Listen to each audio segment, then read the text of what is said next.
Two employees at a youth treatment and detention facility were criminally convicted of sexually abusing minors in their care. And just today, two federal lawsuits claim workers at the facility knew about the alleged abuse and failed to stop it from happening. The lawsuits target North Homes Incorporated in Grand Rapids, 3 hours north of the Twin Cities. North Homes is a private, nonprofit organization licensed by the state as a youth treatment and detention center. But the lawsuits allege it's a place where staff members sexually abuse and prey on children. Katherine Johnson goes in depth with a woman who says she's a victim. From the street, North Homes Children and Family Services looks easily forgettable. But for some at this Grand Rapids campus, it tore me apart. It's a place they're working to forget.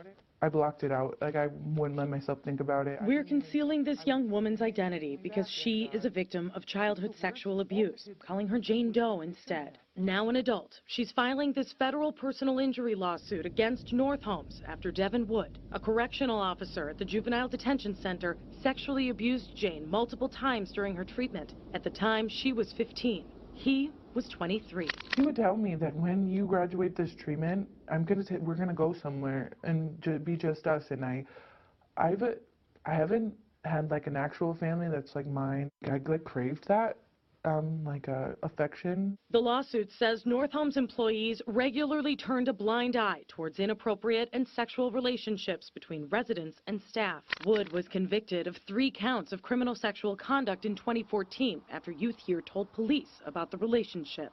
Devin Wood is scheduled for release in less than a year. How does that make you feel? That's not normal to groom and target juveniles, so it just kind of makes me a little bit worried. Somebody knew something about it.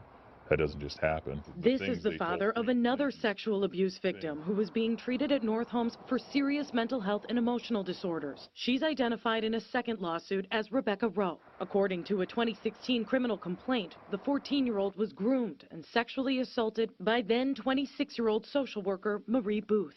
My daughter told me that there was other workers in the facility that knew about it. The federal lawsuit alleges Rebecca and Booth were engaging in romantic and/or sexual activities at the facility on a regular basis. It claims administrators were made aware of staff concerns and failed to take any action. How can the people in charge of the facility have no idea that this is going on right under their nose? Rebecca ran away from the facility. Police found her 2.5 months later hiding at Booth's home. In 2017, Booth was convicted of first-degree criminal sexual conduct for the sexual relationship she had with the teen off-site. In the days before these lawsuits were filed, North Homes CEO Jim Christmas told me, in spite of comprehensive background screenings, extensive training, and thorough supervision, we will and do have the risk of staff making poor choices, adding it was never determined that any staff knew of an inappropriate relationship with Marie Booth.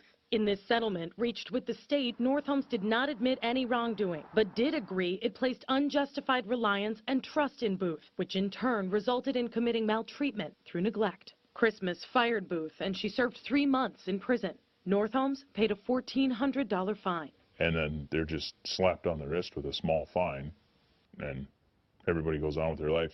Do you think that children in juvenile treatment facilities, juvenile detention facilities are treated differently because of their past? Oh, definitely. And they just kind of treat them like they're don't even have a chance to be kind of rehabilitated.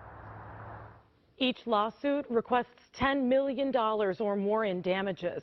North Homes has yet to comment specifically on these suits. Devin Wood is in Moose Lake serving the rest of his sentence, and our attempts to reach Marie Booth for comment have so far been unsuccessful. It's tough to hear the stories from those victims, and you know this is just the first step in a long legal fight. Right, they're really brave to be speaking with us today. All right, Katherine, thank you.